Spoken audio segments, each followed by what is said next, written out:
Hello, everybody, and welcome to Climb the Wall, a podcast focusing on progress, where the three of us come together to show you that no matter what happens in your life, it's never too late for you to get up and make something of yourself in whatever way you deem necessary. For us, it's coming together, having a conversation, and learning about some things. So, join us as we talk about some energy today, and energy being an all encompassing subject. You'll find out more. Come with us. Micah, begin. All right.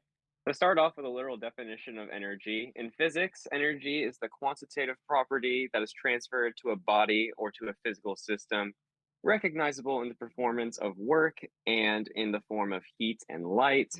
Energy can be converted in form, but not created nor destroyed. I think that definition is a super cool way to start off today's topic, especially considering that we've talked about things in the past like the law of attraction, law of conservation of matter. We've talked about a few of these things in the past. Uh, One of my favorite things about energy is that it actually comes in like multiple forms, which I think is super cool because any single time that I've talked about energy with other people in my life, I feel like there's definitely lots of aspects to it. I saw a quote from Albert Einstein earlier today that energy is literally, it's a quote from him. He says, energy is quite literally everything. It's not a philosophy, it's physics. I thought that was a super interesting quote, especially coming from the scientific genius himself that everybody knows and loves to some extent. What I found in some of my research to start, speaking of different forms of energy, was the four different kinds of energy that dwell among a human being. The most obvious one that I started off with, since I talked about physics, being physical energy, which can be measured in quantity. It's actually considered one of the most fundamental forms of energy because it's key to our survival. This stuff can be found in our proteins, carbohydrates that we eat, fats that are stored into our body, and there's actually, I found out that in order for our bodies to actually make energy, it requires energy to make energy. There's actually like a whole three-step process to converting everything in your body into usable energy because there's only one form of chemical that our body can use as energy. It's called ATP. It's an abbreviation for, so I don't butcher the word, adenosine triphosphate, which is a chemical compound that is, I think, also found in our DNA. Um, Yeah. Actually, don't think. I do know it's found in our DNA. But going back, the physical energy focuses a lot on stuff like our diet, our exercise, and specifically our sleep. Because I think when it comes to restoring and rejuvenating the body in general, sleep is something that typically goes overlooked. I know I've grown up with not necessarily like huge restrictions on sleep myself. I think like growing up, like I knew my friends that were insomniacs or like, people that Mhm. overslept. I would definitely consider myself an oversleeper for a long time, but I can I agree with found that that. actually, I find that sleep is actually, I found that sleep is way more important than I even thought it was when I already knew that sleep was important and was ignoring it. Mhm. But to move on from physical energy, I'll touch back on that later, as I'm sure we're all going to talk about. The other form of energy, or one of the other forms, is actually emotional energy, which has to do with the quality of our energy, not quantity, like the actual type of energy that we put out. This kind of goes more into what most people would refer to as like good vibrations or bad vibrations. And emotional energy that dwells within yourself actually has a lot to do with the emotions that you're currently experiencing and how you interpret them and make decisions based off of them. What I have written down is experience positive emotions of approach. So, stuff such as, there's a I think we all find ourselves in situations in life where some things are easier to approach, like certain ideas, topics, things we want to change, things we want to do. Some things are Mhm. easier to approach than others. Some might be more approachable, some you might want to avoid.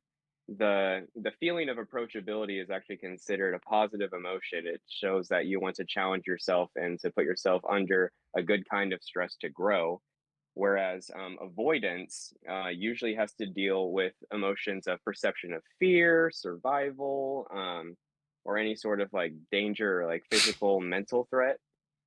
So there's kind of like a for emotional energy, there's kind of an easy difference between the two to kind of like figure out what kind of emotional energy you're experiencing. To move on to the next form of energy, I found there's mental energy, which is how it kind of it focuses on the focus of your energy. Actually, this is like the part where you put your mind you tell your mind that you want to do these things with the energy that you have, or you want to change the energy that you're currently dealing with.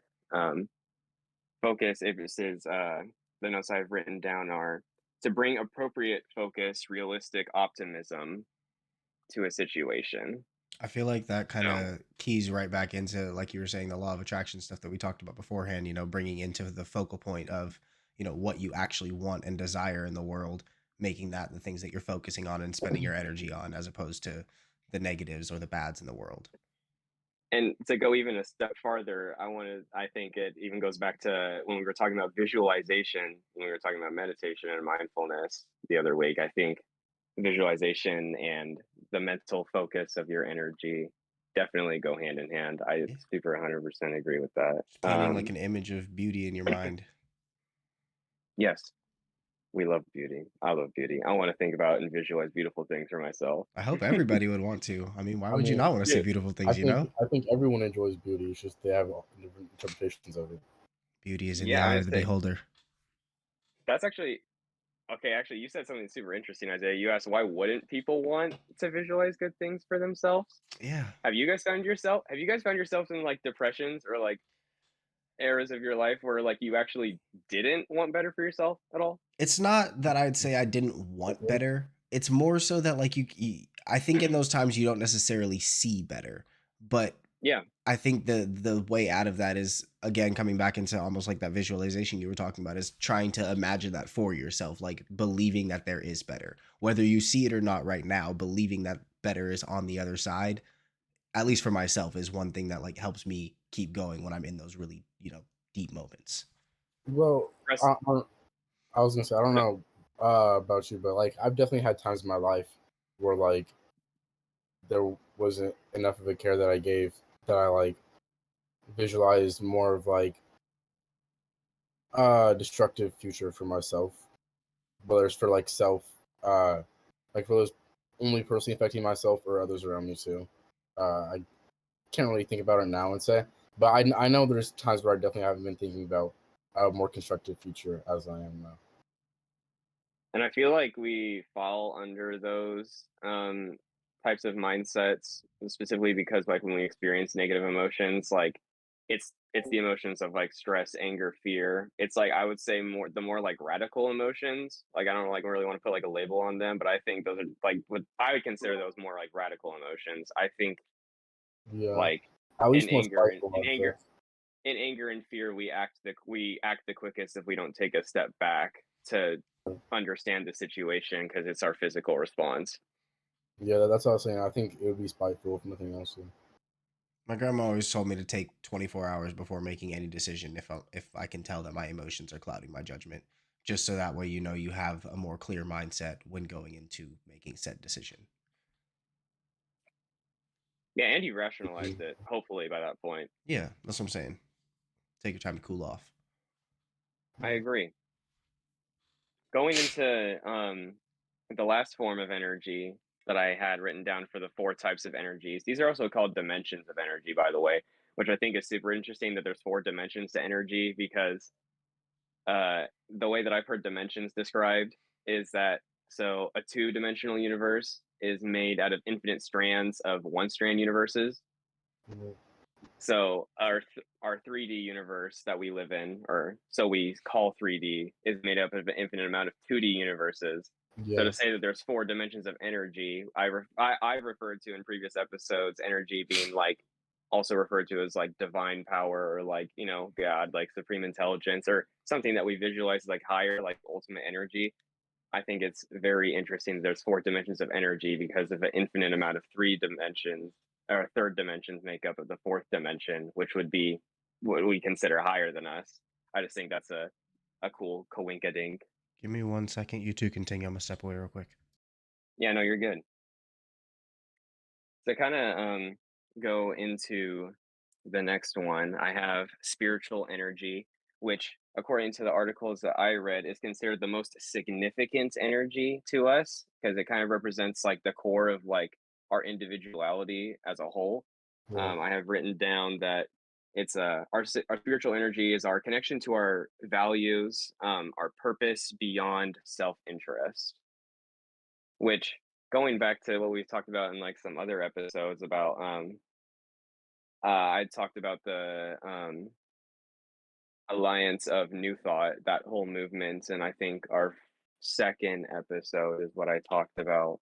I ended up talking about how one of the things that all these people from across the world in different religions agreed upon was how helping each other and loving each other and doing things beyond your self interest, like giving pretty much like unlimited love to like the world around us, is the highest form of like giving energy. It's like one of the highest forms of vibrations is caring about something else besides yourself, realizing that there is like a bigger picture to things, which I think definitely gives some support to spiritual energy or the force of our energy.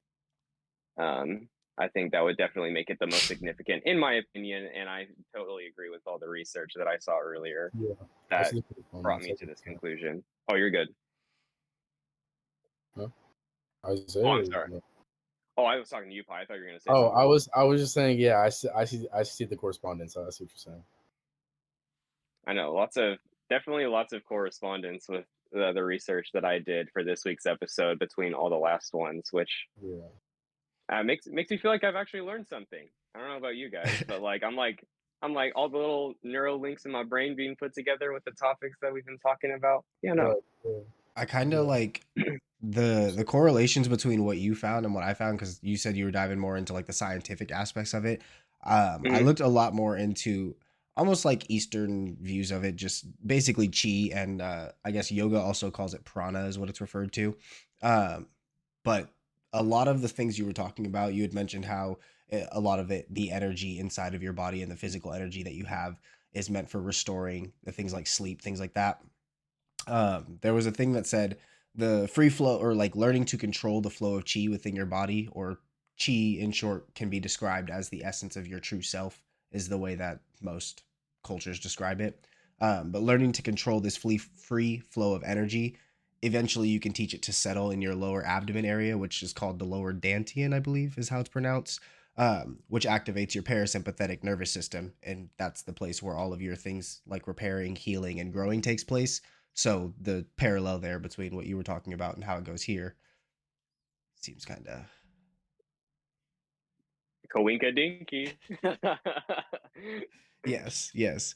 Um, but there was a lot of things talking about just how basically it was saying that chi flows through your body like blood or breath, and it's nourished by a healthy diet, enough sleep, and movement training, similar to how you were saying your energy is affected by all of those things.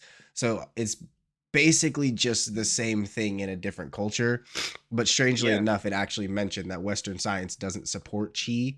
Like, when I say support, I mean like officially, I guess you there's could no say. there's Agree no with. scientific, Yeah. like no scientific backing like specifically for chi. Like Yeah. it might be considered a form of pseudoscience, or they conglomerate it with like another explanation we already have for that. Yeah, and I think it's partially because chi, I don't want to say it goes a step further than just what the you said, what are they called, the four dimensions of energy? Yeah, and the one you're talking about specifically is like the physical energy, I Yeah. would assume, because it's like correct me if I'm wrong, but like from what I know about chi, it's like it resides inside your body, but there are like physical manifestations to it Hmm. to a Well, certain extent. actually, a specific where is it? Oh yeah, and that same thing that I was saying, it's the chi. It's not actually anything that is physical or tangible. So the reason I was saying that it goes like a step further in a sense is just because I don't know if there's an equivalent in the four dimensions of energy. Is that what it's called? Right? Yeah. Yeah, yeah, yeah. Okay. I don't know if there's an equivalent in that, but like people who can utilize chi can actually utilize it to strengthen their body to a degree. And it's not just like a small degree either. And if I can find the video, I'll leave a link in the comments in here. But there was a video on the History Channel that I was watching way back when I just got bored one day, and it was a Shaolin monk. And this monk, he took a spear, right, and he pressed it against the soft tissue of his neck right here, where like you're not supposed to be able to strengthen. It's just there's no way to make it stronger or anything like that. He had no calluses, nothing. Okay, and he bent the spear with that point of his neck with 2,900 pounds of force. And while it was bent, he broke a 1 inch thick piece of wood over his back, or like some guy smacked it over his back. And then he was just like, and he came back up, and there's just this small little like a dent. And they're like, "How did you do?" He's like, "Chi. It's my chi." I've seen that video before. I actually remembered it like towards the end of you saying it. There's another video similar to that that I think is also really cool. I don't remember where this man was from, but I saw a video. It's on YouTube still, I'm pretty sure, but it's a video of him. He claims that he can use like manipulate his chi, and he puts a piece of paper on the ground and actually lights it on fire with the palm of his hand. He sits it looks kind of goofy like when you're like first looking at it. He puts his palm up to it and he's just like vibrating his palm like this, and Mhm. then the paper just like ignites after like 30 seconds of him doing that, and it starts burning. Like it's not like a huge like combustion or anything, but Right, like you right, see like right. it's kind of like a Beaver card from like One Piece. Like it starts off with, like a really tiny burn, and then like it kind What a of like builds up comparison. from that. Solid Yeah. comparison. No, yeah. I mean, there's all kinds of techniques that are out there to build up your chi energy. I can't say for sure that I've seen the same video. I'll definitely look for it, and if I find it again, I'll drop it in the comments so you guys can check it out too. Find out if you believe it or not. Yeah, I think on YouTube it's literally just man burns paper with chi. Some of the main things that I found out actually that were pretty interesting. Well, I guess not necessarily that interesting, but a couple of the forms that you can do, we talked about already, being Qigong, Tai Chi, pranayama, and acupuncture. Acupuncture being a big one for unlocking chi points in your body. Where's this at? Basically, acupuncture is traditional Chinese techniques that involve stimulating specific points in the body to balance the flow of chi. Acupuncture uses needles, and acupressure is another form, same idea, while that uses fingers and tools. Both methods are used to help release blockages and restore a smooth flow of chi within yourself. The cool thing I found about chi is that it travels through the body along what is referred to as meridians, and there are 12 of them throughout the body. I'm not gonna. I don't have full explanations of what each of them are, but basically each meridian correlates to a different organ. That's the word I'm looking for. The 12 here are lung, large intestine, stomach, spleen, heart, small intestine, bladder, kidney. I don't know what pericardium is. Triple burner, gallbladder, and liver meridian. All of those. Sorry, what's a triple burner? I wish I could. I knew. They all have a like special name that I definitely would butcher if I try to pronounce all of them. For example, one of them is like it's hand tai yang, Taiyang. That's your small intestine meridian. All of them are something along those lines, and I can't pronounce that, so I'm not going to pretend I can.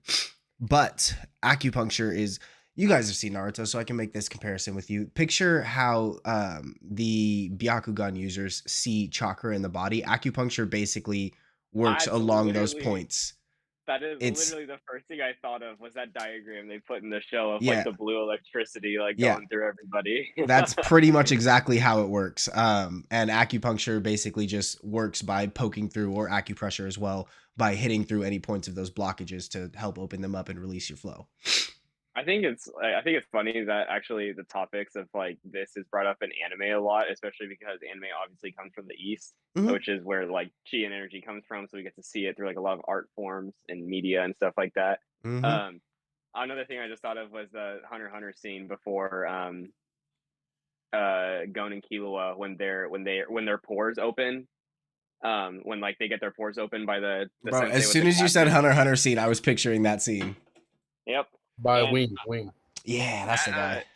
it's funny because that anime was actually the first thing that inspired me to like look into energy, because I knew that this had to have some form of validity because I have heard of like energy like going through your pores before, but like just like I couldn't remember where it was from, and then like it kind of like blinked in my head again once I watched like that scene from Hunter x Hunter. I was like, oh, like other people like talk about this and like have like heard about this idea. Like I'm seeing it displayed like in this like piece of, obviously it's a piece of fiction, but like I was like I'm seeing it depicted right now, and I was that Every encouraged piece me of to fiction is go inspired look by into. something real, though, to some degree, you know? Yeah. I mean, it has to be Yeah. because I mean, literally, like the law of conservation of matter, the law of energy and stuff in general is that everything is just pretty much taken from before, turned into something new, spewed out, repeat, etc., recycle. Hey, That's let's true. take Yeah. something from before right now. Beforehand, we spoke about meditation, and right now I'll bring that up again as I say, engaging in meditation practices such as mindfulness or focused breathing can help you become more aware of your energy and therefore promote a smooth flow of chi throughout your body. So, if you're looking to understand your chi and figure out how them shits work, meditation, as we already talked about, it's one great way to do so. Would you say that's like probably like more of like a kind of like the body scan meditations for like that kind of stuff? The main two it mentioned were the mindfulness and the focused breathing meditation. Hmm. I think I have those written down somewhere, what the actual definitions of those are, but they're way back here in the notes. I'm gonna sneeze. That's okay. Um,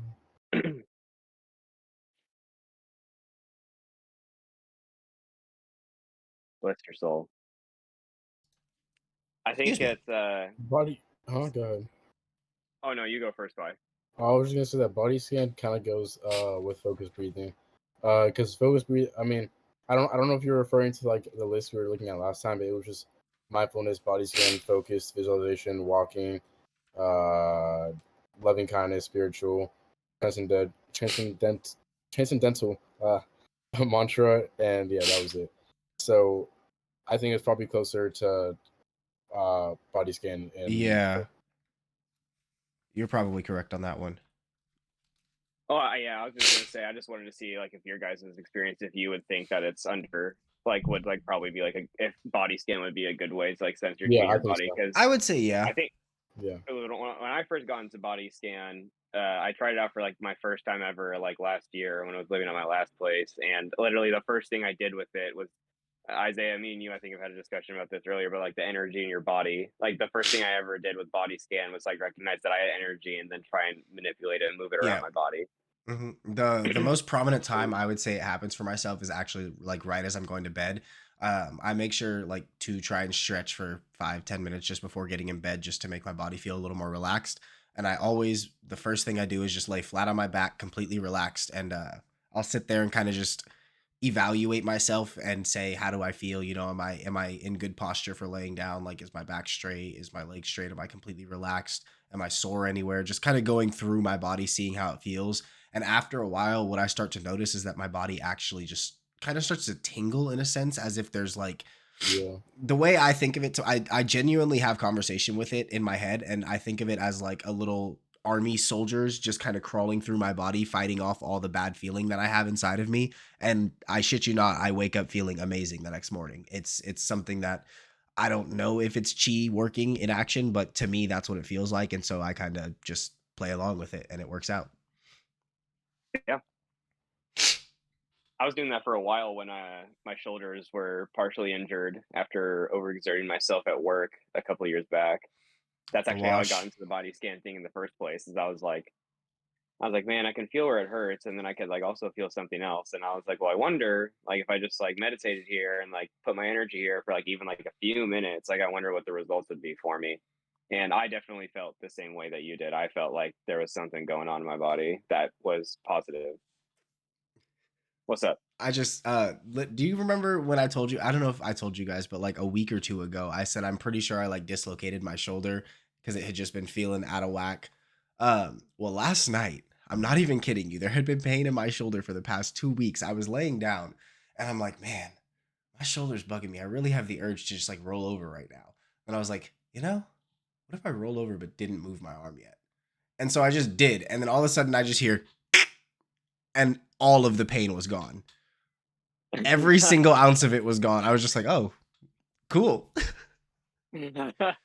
We're back in business, Yeah, baby. no, and that was all like just that's kind of how the conversations go with when my body feels pain. It's like, how can I put this back to where I feel like it's supposed to be? Like if you ever see me just doing this out in some random place, it's because my shoulder doesn't feel right, and I'm literally imagining my shoulder lifting up and being set back in the right spot, and it's in my socket, and I can Hey feel man, like it pops. I heard a quote once that the body knows what it needs and doesn't need if you just know how to listen. And I take that I in the think most it's very literal true. sense, Yeah. I tell people all especially the time. in the sense of this story. Like, dude, like have conversations with yourself because like there's more to you than just you. Like you Mhm. are multiple parts.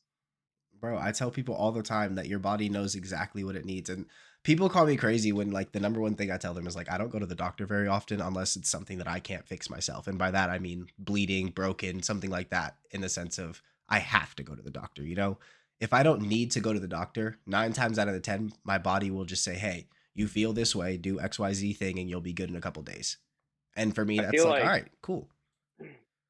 I feel like in terms of evolution, like in the scientific part of things, like if we're like more evolved than like other things, like we've like become more to like rely on like the ego and like frontal cortex of our brain, which is like all like the voluntary action. And I Mhm. feel like as like we like develop more of like the voluntary action, we lose like some of our like natural access to the involuntary sections that probably animals I think have a lot more connection to, which is like, Mhm. because I mean, shoot, man, animals have been around for like ever, and like they know what they need. Like Yeah, you mean just animals, like Yeah. you mean like yeah, just like more like instinctive, like they just like know like what they need to survive, like what's gonna help them, I guess, if they're just already fucked and dead, basically. Like, yeah. like and it's like for me, I've always been like baffled by like that part of nature, like the part of like instinct, like how like because like I only have the understanding of like using language to like mostly communicate and like interacting with like other people, and then like we have supermarkets, so like the food is like kind of like looks a lot different for people, like especially like here in America, or like is where there's like food like pretty much around like every single corner. Like we kind of like I don't know, like we our instinct has like maybe like gone down, or like we just have to like relearn how to like tap into Tiny, it type tiny beat. I gone think down. I was gonna say like it's just deafened or like dampened, I would say, because like it if you put yourself in like different scenarios, like I don't know, like let's say a scenario where like its instincts about what your body needs, like right now, like an animal will probably know what food would be good or whatever, like you know how goats would climb rocks to like lick a freaking like mountain to like lick salt, right? So they knew, so Right. their body needs minerals. If you go to a grocery store, you wouldn't know that like you need to pick out whatever foods or whatever. But in the same way, that same goat, if he sees, I don't know, what's a goat's predator over there, like a freaking snow leopard or something. If you see the Yeah, snow like a leopard, cougar he's or like, something. yeah, he's like, oh crap, I'm about to die. And like I don't know, he's probably gonna have the same instinct to run like you. So I feel like, and it's gonna be like a really like loud instinct. Like it's not gonna like think really anything else besides that. And that's like kind of an extreme case. I can't really think of anything else that's gonna like be like that. But I don't know. I feel like there's just like instincts that like are you're like more tuned in with, I guess. Yeah, Um, yeah, if it's like you're like, it's like how we tune into like different frequencies for stuff, like how we talked about, yeah, um, yeah. yeah, like kind of like I, last week. Like there's specific parts you can like tune into. It's one of yeah, those like if you don't use it, you lose it kind of things, and that's where I would say it becomes important, kind of like you mentioned, we talked about last week, to stay mindful of the scenario. The way I would see it is that we are one of the only species that has intelligence, meaning, well, not only species, but you know what I mean. We are smarter than most species. Our Um, intellect is higher, yes, you could say. and because of that, we have adapted to take ourselves out of scenarios where we would need to raise our instincts to react to constant danger. So we have built things where we're more safe, more protected, more aware, blah, blah, blah. But again, it comes back to being mindful that there is still possibilities of those dangerous things happening, which is why it's so important to take care of your health. Because if you're not healthy enough to respond, then when those instincts kick in, you won't be able to respond. But if you yeah. take care of yourself, you'll be able to react, you know? Well, I'm sure it's not only that. It's just like things that like like we have so many like more like things we do day to day than I don't know like in less evolved animal, I guess. It's because we're that dumb. we don't like really put our like mind and focus to like the like small like things they would. So like they're like a lot more in tune with their bodies, kind of like what I was going for, because like they have like a lot less things to focus on but themselves. So I feel like if you were to cut away like things that don't really matter, like I don't See, know. the way I see it is I don't really do too much throughout a day, and I've never really thought that I did that much throughout a day. And since I've always been the kind of person who had like headphones on, hood up kind of kid, like especially through school, and even now I don't really talk to that many people. I've always just been conversating and talking with my body. So every single like step that I take, for example, I was walking down a little dirt hill today, and I don't know why or how to properly explain it, but the way that I took my steps were so intentional and exact.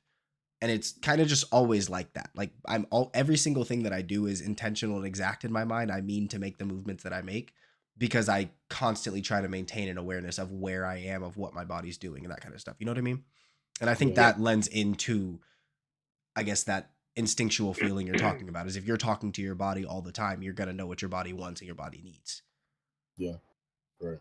Speaking of instinctual feelings, a part of my research and my notes actually has something to do with something called what others refer to as a human energy field, can also be known as like an aura, Mhm. according to like depending on like what specifics you believe in when it comes to this niche of energy.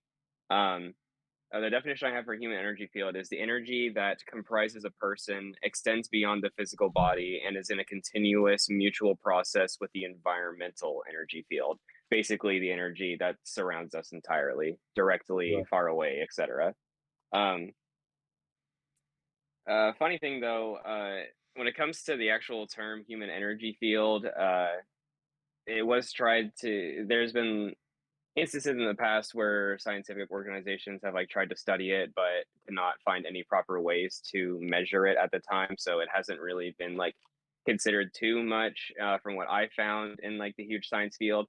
However, there are other doctors that I have found that believe that there is a ton of validity and scientific backing behind it, and the backing that they have for it and the evidence that they have for it right now is that our human energy field, or our aura, um, it extends about 8 to 10 feet wide, and this is actually a going back to vibrations. In this particular field, you are able to start detecting specific vibrations, which is like the way that the lady that I watched describe it was like it's the way that like when you walk into a not so good crowd, like before you even like get there, like you might start to get like the heebie-jeebies or Mhm. like get a little like anxiety because like you can feel that like you're going into an environment that either you maybe like not be mentally emotionally prepared for, or a situation that like you're not necessarily fond of per se. And this is like it kind of goes into like old sayings that you hear about like like reading a room, or like the energy that people give out like other people like receive type deal. But basically the lady that I was looking into earlier, she described it as every single human, uh when it comes to vibrations and frequencies and like detecting them and dealing with them in terms of energy, we are all receptors, transmitters, transmuters, and emitters of frequencies, Mm, which basically just means that we are in a we're vibrational beings in a vibrational universe, yeah, and to a certain extent, whether we're in whether we're necessarily in tune with our like vibrations, frequencies, or our body or not, there are certain ways that different vibrations affect us when we go to specific places or put ourselves in specific environments. yeah. And in the same way, we do the same thing to those environments. Couple Yeah. things I want to point. Rewind with me real quick to where you said that they were studying but couldn't find any way to measure it. I think to a degree, even more so backing your idea of aura, chi kind of works hand in hand with that because, like it specifically says, is Western science doesn't support it. And another thing that it specifically notes is that it's not something that's physical or tangible. So that would even add on to why they couldn't measure it. It's because they're trying to measure basically someone's life. It's like trying to find a soul. You can't find that, but you know it's there. You know what I mean? And Yeah. so Also, to add into what you were talking about of the aura extending 8 to 10 feet. So the earliest I learned about this was actually, oh god, I want to say this was like 2010. The first time I watched Kenichi was actually when I learned about this. And I'm not even kidding you. So Kenichi is a martial arts show. It's completely martial arts. So all of the stuff that they talk about, the techniques that they teach you, they're legitimate martial arts techniques. Obviously, they're a little extremified because it's anime, but the techniques themselves are real. And one of the techniques they talked about was something called a Seikuken. And basically, all that is anything within your field of reach is within basically your bubble. And if you focus on building your Seikuken, anything that goes inside of your bubble, you can automatically sense it. And they say a master of this could then count each individual falling raindrop within his vicinity. Like that's the level, I don't know if that part of it is necessarily true, but it's the same idea of what you're talking about, of you have this kind of bubble around you that if something gets involved in it, you know you start to figure it out. And the way they progressed it through the show was he had no idea of it, but he was starting to develop kind of a sense of his surroundings. And so the Grand Master, he would basically sneak by, smack him in the back, and then run away really fast before he could notice.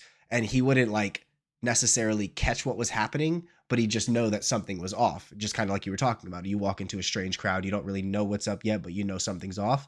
But then eventually, Yeah. as you see him progressing, you see him start to react even before the master would even get to him, because now he's starting to pick up on these scenarios, and it's like, hey, what you doing? And so it's a cool little a parallel, kind of how you were talking about that. These animes just have so many realistic things within them.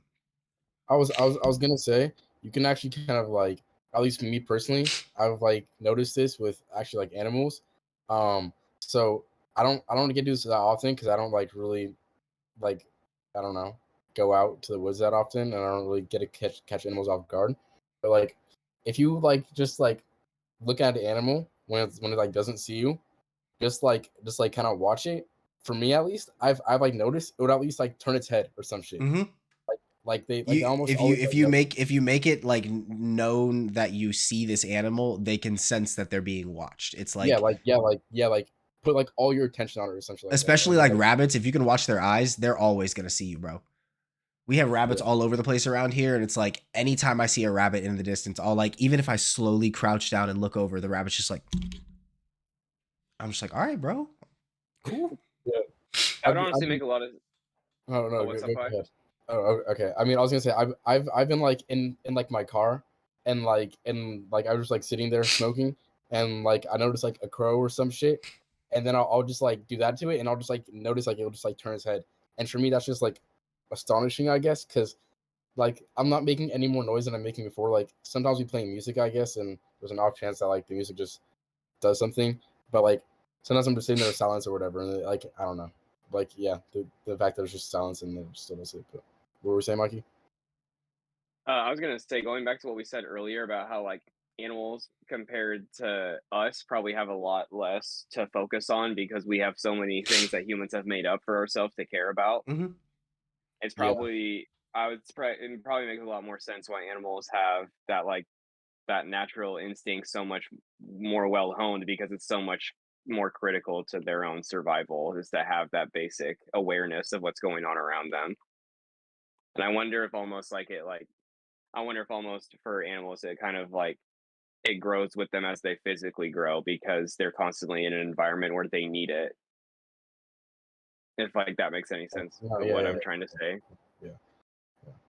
Kind of like how it's like how in like a lot of specifically mammals that I guess I know a little bit about there's a specific reason why like mother has to take care of them for a specific amount of time before they're grown enough to like take care of themselves, like hopefully they've grown and matured and their instincts have matured as well living with their mother and learning how to like hone their abilities, hopefully that they have gained the ability to survive on their own.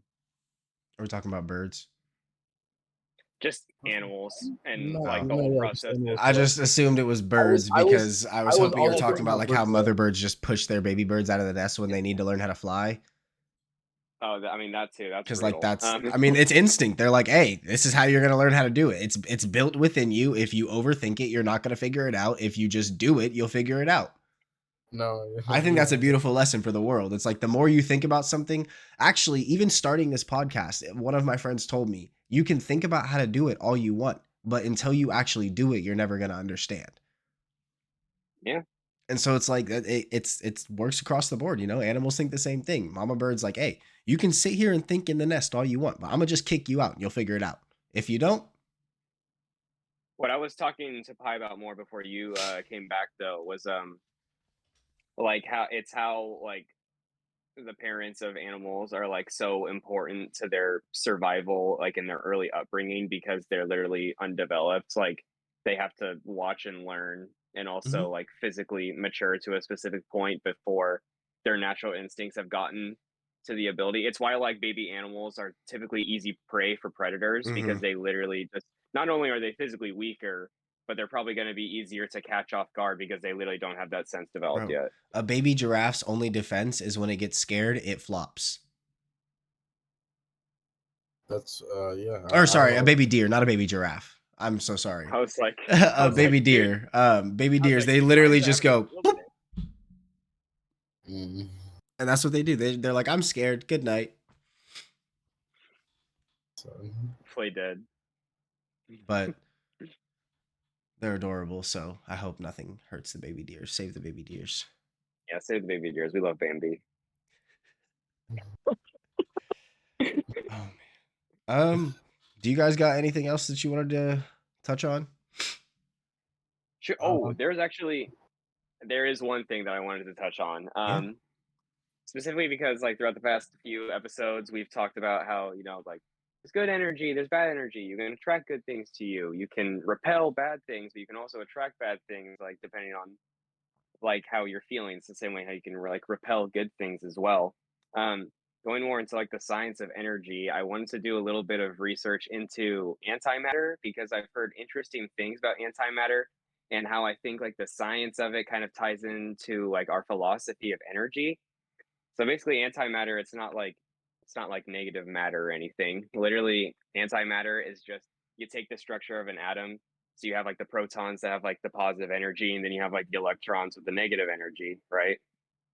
Basically, so an atom is just vibrations rotating and moving in a specific way to traject that atom into a specific direction. So basically, all antimatter is you flip the polarities of the electrons and the okay. protons. So now the negative part is in the middle, and the positive electrons are on the outside. And basically, in science, this means theoretically you can reverse the trajectory of an atom, quote unquote, taking it back in time, even though it would just be reverting a trajectory that it's already gone through before. So like imagine like if it's like a tennis ball, like or it's a normal atom, we're going in this direction, boom, we flip the polarity of it and now it's moving in this direction because all an atom is it's the center being pulled by the ever rotating other attraction on the outside. So wherever the electrons are like spinning around the atom. It's like how the Mhm. moon. It's like how the moon spins around the Earth. How the Earth spins around the sun. Hmm. Like kind of deal. Like we're all just kind of like rotating around each other based on like the attractions and sizes and masses of each other. The reason that I brought this up is because when it comes to I think energy and the journey to raise your vibrations and become more aware of things, as much as there is energy in the universe to push you forward, I took this as like there is also natural energy in the universe that is going to traject you backwards. Mhm. And I honestly don't have much more to say rather than that. I just thought it was a really cool concept. I wanted to tie that in with like kind of I wanted to take the scientific aspects and kind of blend it with what I thought philosophically of it as like as much energy as there is in the universe to send you forward, there's also the energy to send you backward. But what's interesting about antimatter is when antimatter gets launched, typically lots of clusters of antimatter hang out together and then they like will launch out into different parts of the universe and be absorbed into gravitational fields and then turn into regular matter. Like their polarities will switch again, but it's also it kind of goes back to like one of those sayings of like you got to take the good with the bad. There Mhm. can't be no good without any bad, there can't be any bad without any good. Mhm. So I would just be mindful of the stuff that can send you backwards because there's as much of it as the stuff that will send you forwards. Okay. Yeah. that was really like interesting, and it actually made me think of something that's like completely off topic. Um, and it's not really like as like meaningful to one's life, I guess, as what you're talking about, but it was just kind of interesting to me. So, um, so you were talking about how like antimatter basically, because it's going in reverse, it like would make an object's like I guess like it would go in reverse basically, right? So like um I don't know how to explain it, but it's just the atoms that are going in reverse. It's not time, right? No, yeah, it's not actually time itself, but it would look like if we were to like put a bunch of atoms together to like form like an explosion, it would be like it would basically just be like after like post explosion, like if we were to reverse the Yeah. polarity of all those atoms, it would look like it's going in reverse because it's going back in the trajectory that it's already came from. It just basically reverses. It's literally just like pressing the rewind button on a VHS and watching it all go backwards. That's wild. But time is not time is they some scientists believe this might be like a key secret to like time travel. A lot of scientists don't think so. They just more Well, think it might have to do with like the secrets of how like our universe became structured oh so long ago. here's what I was wondering, basically. So if you reverse it, this object's polarity, like its atom's polarities, right? So it's now antimatter and it's flowing backwards, and in the object's time, and not like actual time, right? Um, and then after it goes back to a certain point, I don't know, let's say 70 years. Would the object only flow through that path that it created, or would the object then be free? Because I don't know. Let's say it's a water bottle, right? And and for like 70 years in a room, it just like span like this, and then after that, you set it back to 70 years. Could you then grab it, or would it be stuck? Do you think like then spinning like that? See, the same way that we could like the same way that like I'm touching regular matter right now, Right. like this iPod case, like my own physical arm. I would think it's because obviously this would I think it would really more depend on like the other atoms that it's been bottomed with before. Like what are they doing? Because it's not like every atom follows its own independent trajectory like at all times pretty much. Like, the law of conservation of matter says like no matter like how spread out like let's say like I had like a biscuit in my hand, like if I were to like crush the biscuit into like a million crumbs, throw it everywhere, like there's still going to be like all like there's the same amount of biscuit, it's just like Right. spread Right. out for like Yeah. time and space and It's like just a stuff small like scale. that. I think but like those individual like crumbs of biscuit like eventually like might get eaten by an ant, or like like they might like that part of a biscuit like might like become a part of like something else. So like I don't really that's a lot of scientists don't really think it's like the key to time travel, is because like every single atom would have to like be like pretty much synchronized in order for that to happen. But also there's like the theory of chaos, which is like everything is like so intertwined, it's like beyond our understanding. Like the whole like functions of the universe just are Some, chaos because it's such specific events happening back to back consistently all the time in order to make the exact things that are happening right now happen. so something I've wondered about this, and there's two ways, because this is just a random theory, and this is probably so easily scientifically like proven that it's wrong, but it's something I've always thought about. So, uh, there's atoms everywhere, and everything around us is made up of atoms, right? Mhm. I've Mhm. always wondered if we're like the same atoms, right? Or if we move and like because atoms have like needing this specific amount of electrons, or uh, I think it's electrons, right? What made up what makes up the valence circles? Whatever it's The outer circles is the electrons. okay, right, yeah. So atoms need a specific amount of electrons to become different elements, right? Yeah, and it's like they'll become characterized by the amount of electrons they have, because how many because obviously there's like there's only because there can I believe there can only be 8 electrons in an outer orbit. So like if you have like 6 electrons in an atom, I'm not a chemist or a physicist, so I couldn't really tell you which ones these are. But it's like if the 6 electron atom is presented with a 1 electron atom and a 2 electron atom, it's more likely to bond with the 2 electron atom because it has the perfect Oh, amount yeah, to fit yeah, it yeah. next. No, It I has the yeah, perfect amount to fit its like outer orbit. Sounds right. So like right, energies kind of have to match to make specific things happen, right. even in science. Yeah, yeah, yeah. I understand that. So what I was saying, and I guess this kind of contradicts that theory now that I think about it. Kind of. So it depends how like our science observes atoms, and but I've always wondered if like it's possible that this water bottle is like made up of whatever it's made up of, right? And the air right here is made up of whatever it's made up of. But what if like electrons just like moved and not the actual atoms? So like it just transfigures kind of. So that's something I've always thought about. And the reason why I bring that up is because with this antimatter thing, what I originally thought is that if you reversed the polarity of the like atoms of an object, right? And so now it's flowing backwards through that object's time, it would naturally, like after it stopped, it would naturally have to flow back. I would assume it would naturally have to flow back, right? It's like its original state of like wherever you Mhm. reversed it from. But if it like if it was all like electrons moving instead of the actual like atoms, the atoms wouldn't have to flow back because they never actually moved. It was just the electrons that moved. So I was wondering if then you could like revert something back to its like older time in the timeline, but like not have it flow back basically. This is so far above my pay grade.